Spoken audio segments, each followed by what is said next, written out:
بسم اللہ الرحمن الرحیم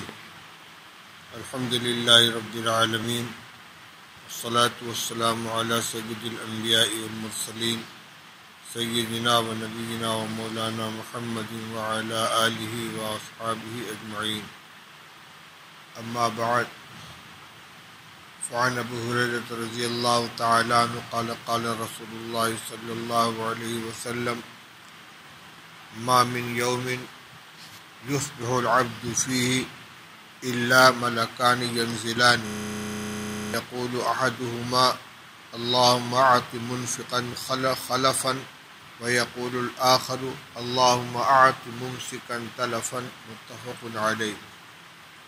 وعن أسماء رضي الله عنها قالت قال رسول الله صلى الله عليه وسلم أنفقي ولا تحصي فيحصي الله عليك ولا توعي فيوعي الله عليك ارزقي ما استطعت متفق عليه. وعن ابي هريره رضي الله تعالى عنه قال قال رسول الله صلى الله عليه وسلم قال الله تعالى انفق يا ابن آدم انفق عليك متفق عليه. بزرگان محترم عزیزوں اور بھائیوں، آج کی مجلس میں انفاق فی سبیل اللہ اور صدقہ سے متعلق چند روایات کا ترجمہ اور تشریح پیش کرنا چاہتا ہوں. اللہ جل شانہ نے قرآن پاک کے اندر جگہ جگہ انفاق فی سبیل اللہ کا حکم فرمایا ہے اور اس کو مومنین کی خاص صفات میں شمار فرمایا ہے. سورہ بقرہ کی ابتدائی آیات میں جہاں اللہ جل شانہ نے متقین کی چند صفات کا ذکر فرمایا ہے، ان میں انفاق فی سبیل اللہ کو بھی ذکر فرمایا. الف لام میم ذالک الکتاب لا ریب فیہ ھدی للمتقین الذین یؤمنون بالغیب ویقیمون الصلاۃ ومما رزقناہم ينفقون. یہ کتاب ہدایت ہے متقین کے لیے، اور متقین کی صفات کیا ہیں؟ جو غیب پر ایمان رکھتے ہیں، نماز قائم کرتے ہیں، اور ہم نے ان کو جو کچھ رزق عطا فرمایا ہے، جو کچھ دیا ہے، اس میں سے وہ خرچ کرتے ہیں. کہیں ایمان والی صفات میں انفاق فی سبیل اللہ کو ذکر کیا ہے، کہیں انفاق فی سبیل اللہ کے اوپر تعریف کی گئی ہے، اس کا اجر و ثواب بیان کیا گیا ہے، کہیں خرچ نہ کرنے والوں کی مذمت بیان کی گئی ہے. یہاں یہ بات سمجھ لینی چاہیے کہ ایک تو فریضہ ہے جو زکوٰۃ ہے، وہ نماز کی اور روزے اور حج کی طرح ایک فرض ہے. جس طرح عبادات بدنیہ میں نماز سب سے اہم ہے، اسی طرح مالی عبادات کے اندر زکوٰۃ ایک اہم فریضہ ہے، جس کا نصاب بھی متعین ہے اور ادائیگی کی مقدار بھی متعین ہے، یعنی کتنے مال پر زکوٰۃ واجب ہوگی اور کتنی زکوٰۃ واجب ہوگی، اور اس کے مصارف بھی متعین کر دیے گئے ہیں. انما الصدقات للفقراء والمساکین کے اندر زکوٰۃ تو وہ فریضہ ہے کہ رسول اللہ صلی اللہ علیہ وسلم کی وفات کے بعد جب ایک جماعت نے زکوٰۃ کی ادائیگی سے انکار کر دیا تو صدیق اکبر رضی اللہ تعالی عنہ نے ان کے خلاف جہاد فرمایا تھا. اس وقت میں فریضہ زکوٰۃ کی ادائیگی کے سلسلے میں گفتگو نہیں کر رہا ہوں، بلکہ ان کے علاوہ خیر کے دیگر کاموں میں مسلمان کو جو مال خرچ کرنا چاہیے اس سے متعلق بات کرنا چاہتا ہوں. قرآن پاک میں بھی صحابہ کرام رضی اللہ تعالی عنہ کے سوالات ذکر کیے گئے ہیں. یسألونک ماذا ینفقون، کہ لوگ آپ سے پوچھتے ہیں کہ کیا خرچ کریں، اور اس کے جواب میں ایک جگہ فرمایا گیا قل العفو، لوگ آپ سے پوچھتے ہیں کہ کیا خرچ کریں، آپ فرما دیجئے کہ جو عفو ہو۔ عفو کا دو معنی بیان کیا گیا ہے اور دونوں مطلوب ہے۔ ایک تو یہ کہ جس کے خرچ کرنے میں تمہارے لیے مشقت نہ ہو، جو سہولت کے ساتھ خرچ کر سکتے ہو۔ دوسرا معنی یہ ہے کہ جو تمہاری ضروریات سے زائد ہو، تمہاری اپنی ضروریات، تمہارے اہل و عیال، بیوی بچے جن کی کفالت تمہارے ذمے ہے، ان کی ضروریات سے زائد جو مال ہو اس کو خرچ کرو۔ اور کہیں اللہ جل شانہ نے مقدار کے بارے میں جواب ہی نہیں دیا ہے، بلکہ یہ بتلایا ہے کہ جو خرچ کرنا ہے وہ کن لوگوں پر خرچ کیا جائے گا۔ اس پر حضرت مولانا مفتی محمد شفیع صاحب نے آیت کریمہ کی تفسیر کرتے ہوئے معارف القرآن میں تحریر فرمایا ہے کہ زکوٰۃ کی مقدار بھی متعین ہے، کس مال میں زکوٰۃ فرض ہوتی ہے، کتنے مال میں فرض ہوتی ہے، کتنی فرض ہوتی ہے۔ اس لیے صحابہ کرام رضی اللہ تعالیٰ عنہ کا جو یہ سوال ہے کہ ماذا ينفقون، کیا خرچ کریں، یہ زکوٰۃ سے متعلق نہیں ہے۔ تو انفاق فی سبیل اللہ کی جو فضیلتیں بیان کی گئی ہیں اور اس سلسلے میں کسی مقدار کے اوپر اکتفا کرنے سے منع کیا گیا، گن گن کر جوڑ جوڑ کر خرچ کرنے سے منع کیا گیا، ان سب کا تعلق فریضہ زکوٰۃ اور صدقہ فطر وغیرہ جو متعین ہے ان سے نہیں، بلکہ عام مصارف کے اندر عام نیک کاموں میں خرچ کرنے سے اس کا تعلق ہے۔ چنانچہ میں چند روایتیں اس سلسلے کی آپ کے سامنے پیش کر رہا ہوں۔ حضرت ابو ہریرہ رضی اللہ تعالیٰ عنہ فرماتے ہیں کہ رسول اللہ صلی اللہ علیہ وسلم نے ارشاد فرمایا کہ ما من یوم یصبح العبد فیہ الا ملکان ینزلان، ہر دن دو فرشتے آسمان سے نازل ہوتے ہیں، فیقول احدہما اللہم اعط منفقا خلفا، ان میں سے ایک فرشتہ یوں کہتا ہے اے اللہ خرچ کرنے والے کو اس کا بدل عطا فرما، جتنا وہ خرچ کرے اس کا بدل اس کو عطا فرما۔ اور دوسرا فرشتہ کہتا ہے اللہم اعط ممسکا تلفا، اے اللہ روک کر رکھنے والے کے مال کو تلف فرما دے۔ ایک فرشتہ خرچ کرنے والوں کے لیے دعائے خیر کرتا ہے، دوسرا فرشتہ بخل کرنے والے کے لیے، ضرورت کے مواقع پر بھی خرچ نہ کرنے والے کے لیے تباہی کی، ہلاکت کی، بربادی کی بددعا کرتا ہے۔ دوسری روایت ہے حضرت اسماء رضی اللہ تعالیٰ عنہ کی، عن اسماء قال رسول اللہ صلی اللہ علیہ وسلم انفقی ولا تحصی فیحصی اللہ علیک ولا تعی فیعی اللہ علیک ارزقی ما استطعت، متفق علیہ۔ حضرت اسماء رضی اللہ تعالیٰ عنہ اور غالباً یہ حضرت عائشہ رضی اللہ تعالیٰ عنہ کی بڑی بہن، حضرت ابوبکر رضی اللہ تعالیٰ عنہ کی بڑی صاحبزادی، حضرت زبیر بن عوام رضی اللہ تعالیٰ عنہ کی اہلیہ ہیں، عبداللہ بن زبیر کی والدہ ہیں۔ فرماتی ہیں کہ رسول اللہ صلی اللہ علیہ وسلم نے فرمایا انفقی ولا تحصی، خرچ کرو اور گنو مت، ورنہ اللہ تعالیٰ بھی تمہیں گن کر عطا فرمائیں گے۔ یعنی بے دریغ خرچ کرو، گن گن کر خرچ مت کرو، تم گن گن کر خرچ کرو گے تو اللہ کی طرف سے بھی گن گن کر ملے گا۔ ولا تعی فیعی اللہ علیک، اور محفوظ کر کے مت رکھو ورنہ اللہ تعالیٰ بھی تمہارے اوپر محفوظ فرما دیں گے۔ ارزقی ما استطعت،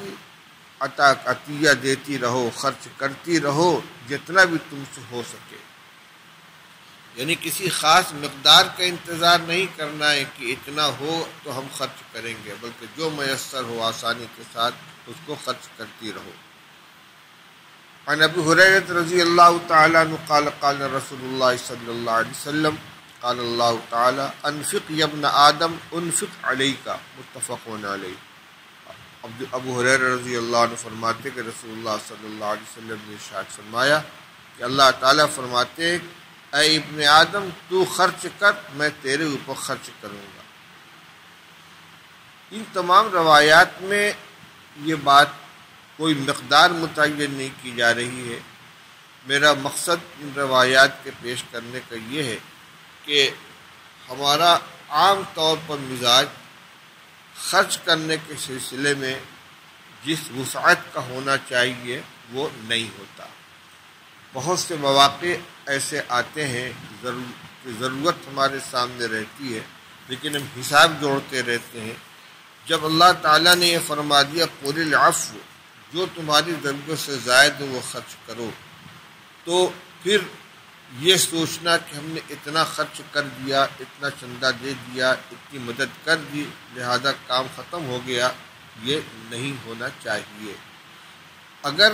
ہمیں اس کے فائدے کا اور اس کے نفع کا احساس ہو جائے کہ یہ خرچ کرنا خود ہمارے نفع کے لیے ہے، تو پھر جو تنگی کا احساس ہوتا ہے وہ ختم ہو جائے۔ رسول اللہ صلی اللہ تعالیٰ علیہ وسلم نے ایک مرتبہ فرمایا کہ تم میں کون شخص ہے کہ جس کو اپنے وارث کا مال اپنے مال سے زیادہ محبوب ہو؟ صحابہ نے عرض کی یا رسول اللہ، ہر شخص کو اپنا مال محبوب ہوتا ہے۔ تو آپ نے فرمایا کہ اپنا مال وہ ہے جو آدمی کھا لے، ختم کر دے، پہن لے، پرانا کر دے، یا آخرت کے لیے بھیج دے، اور اس کے علاوہ جو کچھ ہے وہ اس کے وارث کا ہے۔ ہم نے دنیا میں رہتے ہوئے اللہ کے خزانے میں جو کچھ جمع کر دیا وہ ہمارا ہے، وہ ہمارے کام آنے والا ہے۔ اسی لیے صحابہ کرام رضی اللہ تعالیٰ عنہ خود اپنی زندگی کے اندر، اپنی ضروریات کے اندر خرچ کرنے میں کفایت شعار تھے، لیکن جب اللہ کے دین کے لیے اور مخلوق خدا کے لیے خرچ کرنے کا موقع آتا تھا تو انتہائی فیاض ہوتے تھے، بلکہ بسا اوقات رسول اللہ صلی اللہ علیہ وسلم کو انہیں منع کرنا پڑتا تھا۔ ایسے بہت سے واقعات ہیں کہ حضرت سعد بن ابی وقاص رضی اللہ تعالیٰ عنہ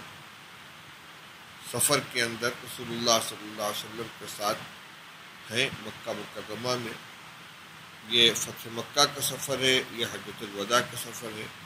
اس وقت ذہن میں نہیں ہے، روایت میں موجود ہے۔ سخت بیمار ہو گئے، اور اتنا بیمار ہو گئے کہ اپنی زندگی سے ان کو مایوسی ہو گئی۔ وہ کہنے لگے کہ یا رسول اللہ، میری اولاد میں صرف ایک لڑکی ہے، اور میں چاہتا ہوں کہ اپنا سارا مال اللہ کے راستے میں وقف کر دوں، صدقہ کر دوں۔ آج نے فرمایا نہیں۔ تو انہوں نے کہا 2/3 صدقہ کر دوں؟ فرمایا نہیں۔ انہوں نے کہا آدھا صدقہ کر دوں؟ انہوں نے کہا نہیں۔ آپ نے فرمایا نہیں۔ پھر انہوں نے کہا 1/3 صدقہ کر دوں؟ آج نے فرمایا الثلث والثلث کثیر، 1/3 صدقہ کر سکتے ہو، یہ بہت ہے۔ اس کے بعد آپ نے فرمایا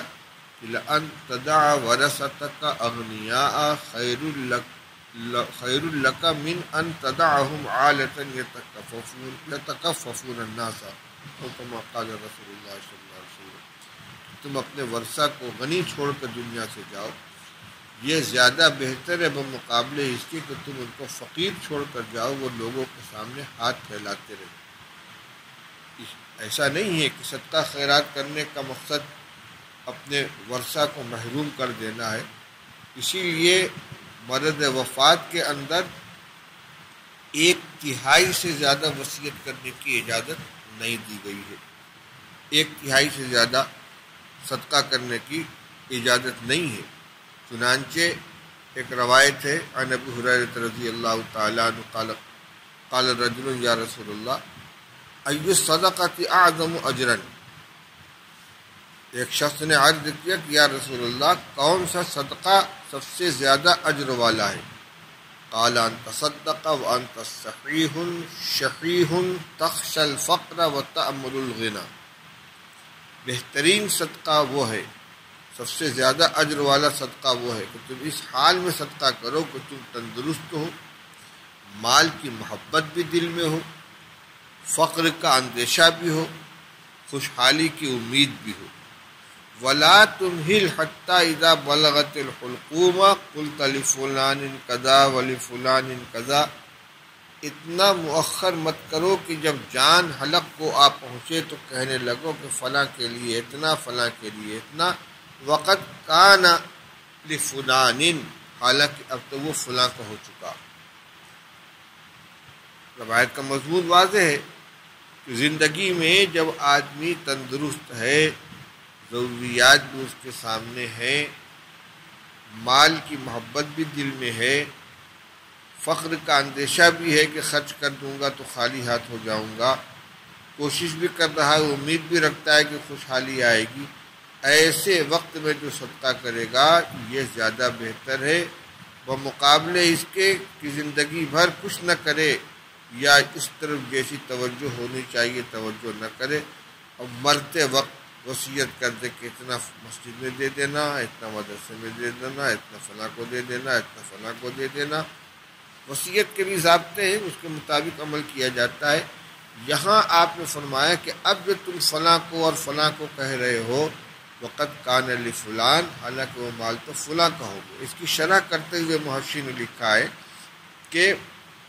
جب آدمی مرض وفات میں ہے، جس بیماری میں انتقال ہو جائے تو وہ اپنے سارے مال کو صدقہ کر بھی نہیں سکتا، 1/3 سے زیادہ اگر وہ صدقہ کرے گا یا وقف کرے گا یا کسی کار خیر میں خرچ کرنا چاہے گا تو وہ معتبر نہیں ہوگا، اور اس کی بنیاد یہی حضرت سعد بن ابی وقاص رضی اللہ تعالیٰ عنہ کی روایت ہے کہ انہوں نے سب کچھ خرچ کرنے کی اجازت مانگی تو منع فرما دیا، 2/3 کی اجازت مانگی منع فرما دیا، آدھے کی اجازت مانگی منع فرما دیا، جب 1/3 کی اجازت مانگی تو آج نے فرمایا ٹھیک ہے 1/3 کا صدقہ کر سکتے ہو، یعنی وقف کر سکتے ہو، وصیت کر سکتے ہو، یہ بھی بہت ہے۔ اور پھر آپ نے فرمایا کہ اپنے ورثہ کے لیے چھوڑ کر جاؤ، ان کو فقیر چھوڑ کر مت جاؤ، لیکن اس کا یہ مطلب نہیں ہے کہ آدمی اپنے ورثہ اور اپنی اولاد کے فقر و فاقے کے اندیشے سے اپنی زندگی میں اپنی آخرت کے لیے کچھ نہ کرے، کیونکہ حضور صلی اللہ علیہ وسلم نے جب یہ حدیث ارشاد فرمائی ہے تو 1/3 صدقہ کرنے کی اجازت دینے کے ساتھ یہ بات ارشاد فرمائی ہے۔ یہ تو ہوا آخر وقت کا، اور ابھی جو روایت آپ کو سامنے پیش کی گئی تھی اس میں آخر وقت کا نہیں بلکہ یہ فرمائے کہ صحت ہے، تندرستی ہے، مال کی محبت بھی ہے، ضرورتیں بھی، ایسے وقت میں خرچ کرو، یہ بہترین صدقہ ہے۔ ایک روایت دوسری ہے کہ آپ نے فرمایا عن ابی سعید رضی اللہ تعالیٰ عنہ قال قال رسول اللہ صلی اللہ علیہ وسلم لَأَن يَتَصَدَّقَ المرء فی حیاتہ بدرہم خیر له من ان يتصدق ب100 عند موتہ، رواہ ابو داؤد۔ ابو سعید خدری رضی اللہ عنہ فرماتے کہ رسول اللہ صلی اللہ علیہ وسلم نے فرمایا کہ آدمی اپنی زندگی میں 1 درہم خرچ کرے، یہ اس سے بہتر ہے کہ اپنے مرنے کے وقت 100 درہم خرچ کرے۔ اب تو جا رہا ہے دنیا سے، اس وقت تو موت سامنے ہے، اب یہ چاہتا ہے کہ آخرت سے کچھ انتظام کر لوں۔ فرمایا اس سے پہلے جب زندگی میں ساری ضرورتیں سامنے تھی، فقر کا اندیشہ بھی تھا اور ضروریات بھی تھی، اس وقت میں تھوڑا بھی خرچ کرتا تو اس سے بہتر تھا۔ دوسری روایت ابو الدرداء رضی اللہ عنہ کی فرماتے ہیں کہ قال رسول اللہ صلی اللہ علیہ وسلم مثل الذی یتصدق عند موتہ او یعتق کالذی یہدی اذا شبع، رواہ احمد۔ رسول اللہ صلی اللہ علیہ وسلم فرماتے ہیں کہ جو آدمی موت کے وقت صدقہ کرتا ہے اس کی مثال ایسی ہے، موت کے وقت صدقہ کرتا ہے یا غلام آزاد کرتا ہے، اس کی مثال اس شخص جیسی ہے کہ جب پیٹ بھر جائے تو بچا ہوا ہدیہ کر دے، جب اپنا پیٹ بھر گیا اب ضرورت نہیں رہی تو جو بچا اٹھا کر فقیر کو دے دو۔ یہ اس کے مقابلے میں ظاہر بات ہے کہ وہ شخص زیادہ افضل ہوگا کہ جو خود بھوکا رہ کر یا تھوڑا کھا کر اور باقی اٹھا کر فقیر کو دے دے۔ یہ صفت ہمارے اندر ہونی چاہیے کہ اپنی زندگی کے اندر ہم خرچ کریں اور اس میں بخل سے اور تنگی سے کام نہ لیں۔ رسول اللہ صلی اللہ علیہ وسلم نے صدقہ کے جو فضائل بیان فرمائے ہیں، اس کے جو فوائد بیان فرمائے ہیں وہ اگر ہمارے سامنے ہوں تو پھر آدمی کو اپنا مال خرچ کرنے کے اندر کوئی تنگی محسوس نہیں ہوگی۔ رسول اللہ صلی اللہ علیہ وسلم نے ارشاد فرمایا کہ الصدقۃ، عن انس رضی اللہ تعالیٰ عنہ قال قال رسول اللہ صلی اللہ علیہ وسلم ان الصدقۃ لتطفئ غضب الرب وتدفع میتۃ السوء، رواه الترمذی۔ انس رضی اللہ تعالیٰ عنہ فرماتے کہ رسول اللہ صلی اللہ علیہ وسلم نے ارشاد فرمایا کہ صدقہ رب کے غصے کو بجھاتا ہے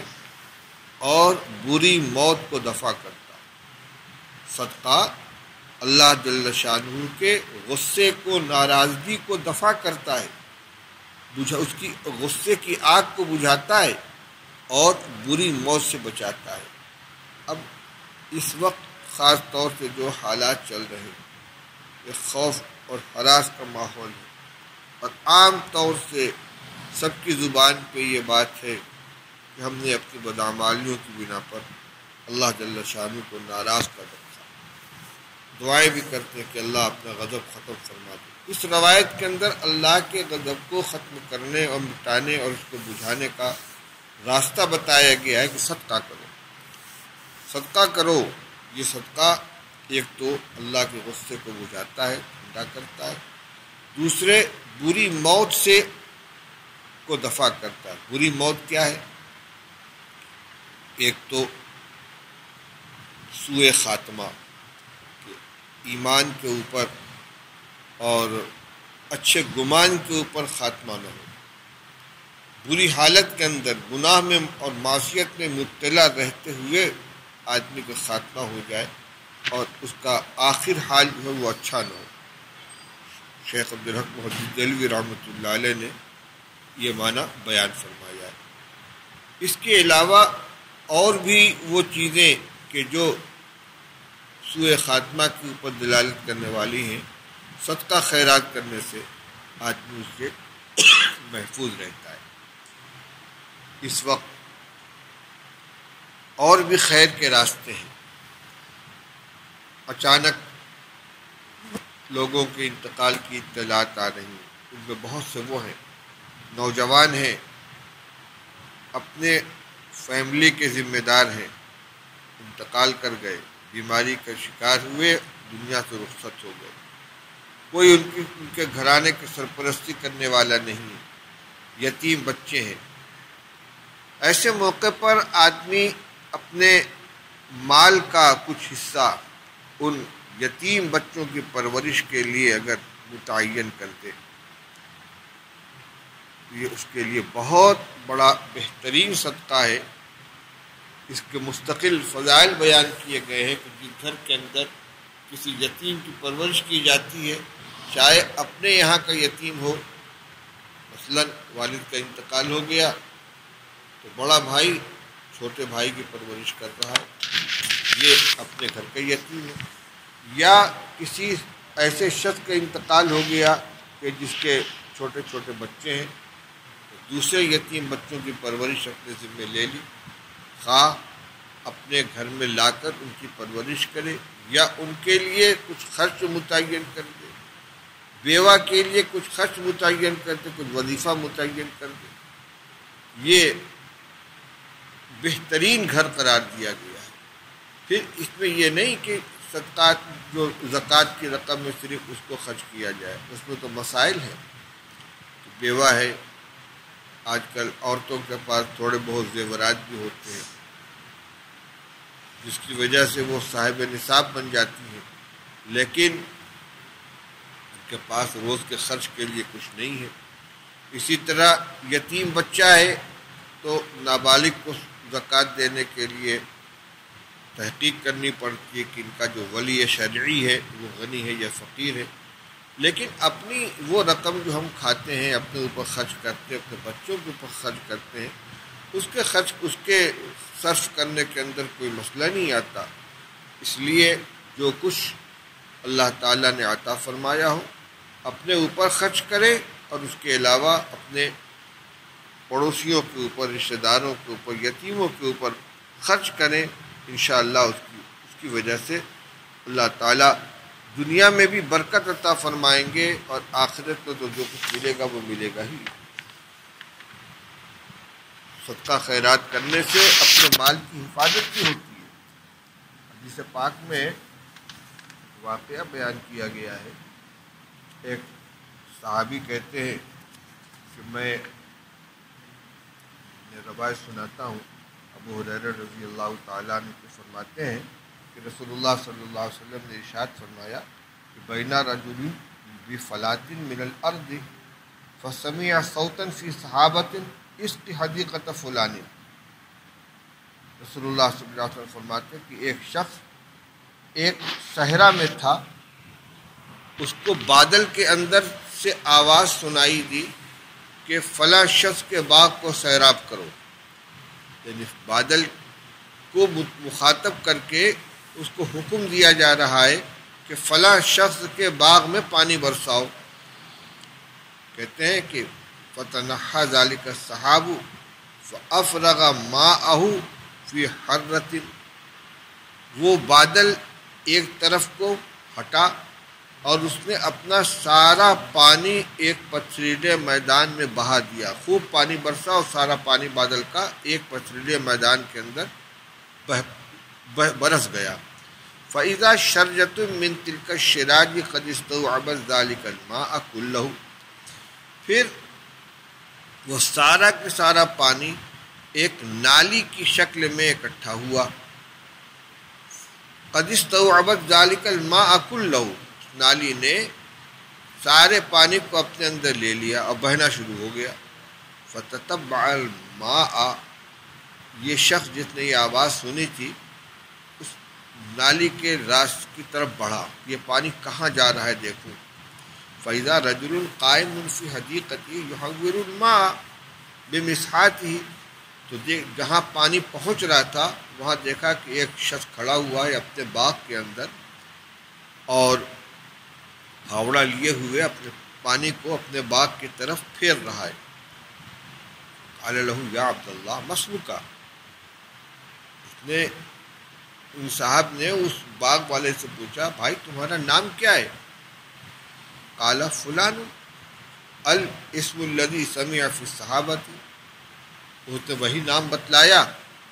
جو انہوں نے بادل کے اندر سنا تھا، جس کا نام لے کر بادل سے کہا گیا تم اس کے باغ کو سیراب کرو۔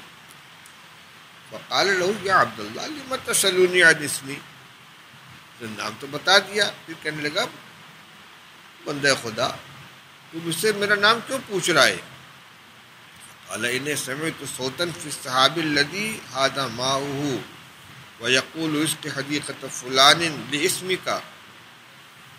میں اس لیے پوچھ رہا ہوں کہ میں نے اس بادل میں جس کا یہ پانی برس کر آیا ہے ایک آواز سنی تھی، کہنے والا کہہ رہا تھا کہ فلاں کے باغ کو سیراب کرو، تمہارا ہی نام لے کر کہہ رہا تھا۔ فما تصنعون فیہ، اب تم بتاؤ اس باغ کے بارے میں تمہارا کیا عمل ہے، کیا کرتے ہو؟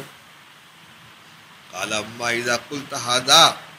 فإني انظر الى ما يخرج منها، جب تم پوچھ ہی رہے ہو تو سنو، میں اس باغ سے پیدا ہونے والی پیداوار کو دیکھتا ہوں۔ فأتصدق بثلثه وآكل أنا وعيالي ثلثا وأرد فيها ثلثه، میں اس کے ایک تہائی کو صدقہ کر دیتا ہوں اور ایک تہائی میں اور میرے اہل و عیال کھاتے ہیں اور ایک تہائی دوبارہ اسی باغ میں لگا دیتا ہوں۔ جتنی پیداوار ہوتی ہے، جتنی آمدنی ہوتی ہے، اس میں سے ایک تہائی تو میں صدقہ کر دیتا ہوں۔ ظاہر بات ہے یہ سالانہ زکوٰۃ نہیں ہے، ہر پیداوار پر اچھا جو عشر واجب ہوتا ہے پیداوار کا 10واں حصہ یا 20واں حصہ، یہ اس سے کہیں زیادہ ہے۔ اس نے اپنی پیداوار کا 1/3 ہمیشہ صدقہ کے لیے متعین کر رکھا تھا اور ایک تہائی اپنے اہل و عیال کے لیے اور اپنے لیے، یعنی یوں سوچئے کہ جتنا اس نے اپنے لیے رکھا ہے، اپنے گھر والوں کے لیے رکھا ہے، اہل خانہ کے لیے رکھا، اتنا ہی غریبوں و فقیروں کے لیے اس نے متعین کر رکھا ہے۔ اور 1/3 پھر اسی باغ میں لگا دیتا ہے، یعنی بیج میں، پانی میں، کھاد میں، باغ کی ضروریات میں خرچ کرتا ہے۔ اب روایت سے معلوم ہوتا ہے، روایت مسلم شریف کی ہے، صحیحین میں سے مسلم شریف کی روایت ہے۔ یہ شخص جس کا یہ عمل ہے، اس کے مال کی حفاظت کا اور اس کی بڑھوتری کا اللہ کی طرف سے کیا انتظام ہے کہ بادل کو حکم دیا جا رہا ہے کہ فلاں کے باغ کو سیراب کرو، بادل وہاں آ کر برس رہا ہے۔ اس روایت سے ایک بات یہ بھی معلوم ہوئی کہ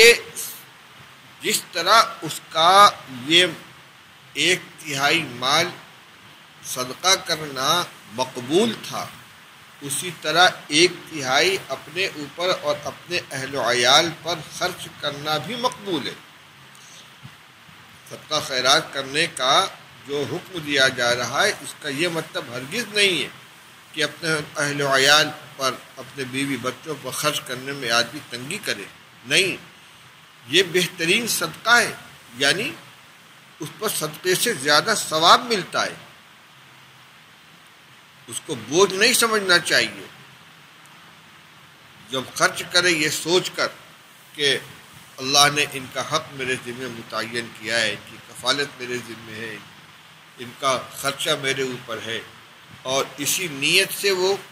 حلال کمائی کمائے اور اسی نیت سے اپنی ذمہ داری سمجھ کر اللہ کو راضی کرنے کے لیے خرچ کرے، یہ بہترین صدقہ ہے، اس کے اوپر اس کو ثواب ملے گا، بوجھ نہیں سمجھنا چاہیے۔ ایک عربی کا قصہ ہے کہ اس سے کسی نے پوچھا کہ تم کتنا کماتے ہو؟ اس نے کہا 4 درہم روزانہ کماتا ہوں۔ پوچھا کیا کرتے ہو؟ کہا 1 درہم قرض میں ادا کر دیتا ہوں، 1 درہم آئندہ کے لیے قرض دے دیتا ہوں، 1 درہم خود کھاتا ہوں اور 1 درہم پھینک دیتا ہوں۔ 1 درہم خود کھاتا ہوں، 1 قرض میں ادا کر دیتا ہوں، 1 آئندہ کے لیے قرض دے دیتا ہوں اور 1 پھینک دیتا ہوں۔ اس نے پوچھا مطلب کیا ہوا اس کا؟ اس نے کہا 1 درہم میں خود کھاتا ہوں، یہ تو بات واضح ہے، 1 درہم اپنے والدین کے اوپر خرچ کرتا ہوں، یہ تو ہوا قرض ادا کرنا، اس لیے کہ انہوں نے مجھ کو کھلایا ہے، اب میں ان کو کھلا رہا ہوں، اور 1 درہم اپنی اولاد پہ خرچ کرتا ہوں، یہ قرض دے رہا ہوں کہ آج میں ان کے اوپر خرچ کر رہا ہوں، جب میں بوڑھا ہوں گا تو یہ مجھے کھلائیں گے، اور 1 درہم بیوی کے اوپر خرچ کر رہا ہوں، یہ پھینک رہا ہوں، نہ اس نے مجھے کھلایا ہے نہ آئندہ کھلائے گی۔ یہ تصور اسلام کا نہیں، یہ تو اعرابی کی جاہل کی بات ہے۔ بیوی پر بھی خرچ کرنا، اولاد کے اوپر بھی خرچ کرنا اللہ کا حکم سمجھ کر یہ بہترین صدقہ کے اندر آتا ہے، اس کے اوپر اجر و ثواب کا وعدہ کیا گیا ہے اور اس کی وجہ سے برکت ہوتی ہے۔ اسی روایت میں دیکھیے کہ اس کے باغ میں پانی برسانے کا جو بادل کو حکم ملا ہے، تو اس کے اس مجموعی عمل کے اوپر، جس میں ایک عمل یہ تھا کہ 1/3 وہ صدقہ کرتا تھا اور 1/3 اپنے اولاد کے اوپر، بیوی بچوں پہ خرچ کرتا تھا، اور 1/3 اسی باغ کے اندر لوٹا دیتا تھا، یعنی اگلی پیداوار کے لیے انتظام کے اندر اس کو لگا دیا کرتا تھا۔ یہ صفحہ سامنے آیا ہے، اس میں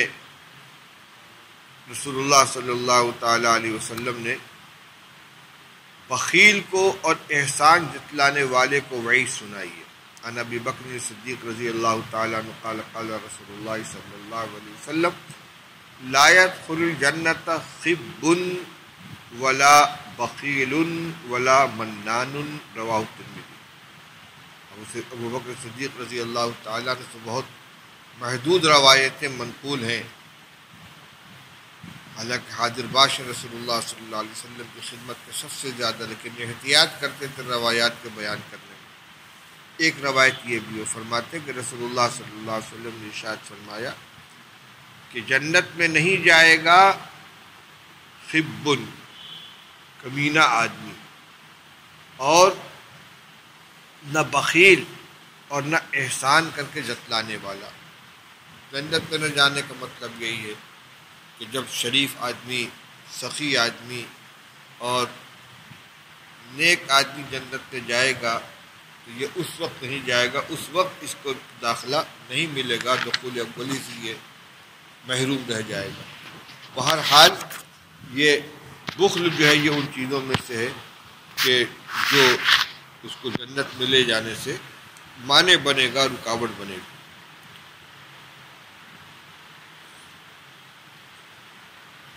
یہ چند روایتیں آپ کے سامنے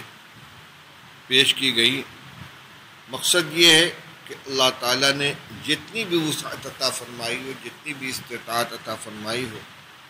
زکوٰۃ اور جو نفقہ واجبہ ہے، صدقہ فطر ہے، زکوٰۃ ہے یا فطرہ وغیرہ ہے، فدیہ ہے، جو شرعاً واجب ہوتا ہے، ان کے علاوہ عام دینی ضروریات کے اندر بھی اور مخلوق خدا کی حاجت براری کے اندر، ان کی امداد کرنے میں، ان کے پریشانی کے اندر کام آنے میں خرچ کرتے رہنا چاہیے۔ یہ انشاءاللہ ہمارے لیے مرنے کے بعد بہت کام آئے گا۔ رسول اللہ صلی اللہ علیہ وسلم نے فرمایا کہ آدمی کے ساتھ 3 چیزیں لگی ہوتی ہیں، ایک اعمال، ایک اولاد اور ایک مال۔ مال تو دنیا میں ساتھ چھوڑ دیتا ہے، اولاد بھی دنیا میں ساتھ چھوڑ دیتی ہے، اعمال اس کے ساتھ جاتے ہیں۔ اب جو مال چھوڑ کر گیا وہ تو یہاں رہ گیا، اور جس مال کو اس نے زندگی میں اللہ کی رضا کے لیے خرچ کر دیا، وہ مال اعمال کی شکل میں تبدیل ہو گیا، وہ اس کے ساتھ جائے گا۔